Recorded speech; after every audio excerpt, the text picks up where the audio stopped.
First, you want to buy this coupling. It's for the 1/2 inch tube. Here's how the package looks. We got this from Lowe's, less than $5. You're going to take out the damaged part of the hose. And you can use that as a template for the new hose. Also, you can get that from Lowe's. We suggest that you use a WD-40 on both ends.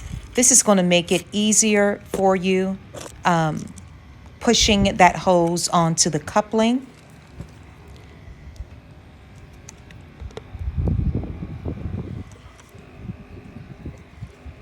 Once you get it fitted, be sure to tighten.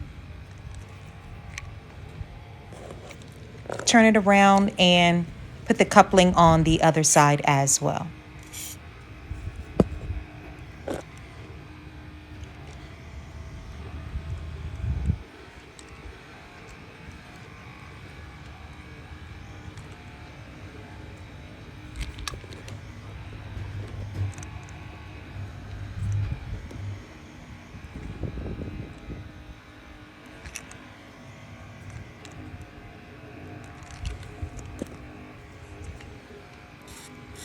Use WD-40 on the existing hose.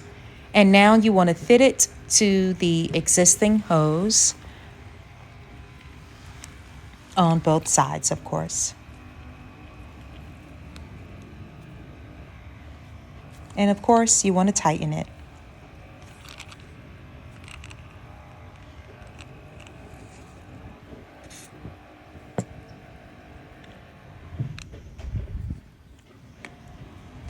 Ours was actually sliced in half, so we had a pool of water running in the yard and in the flower bed, and now we don't.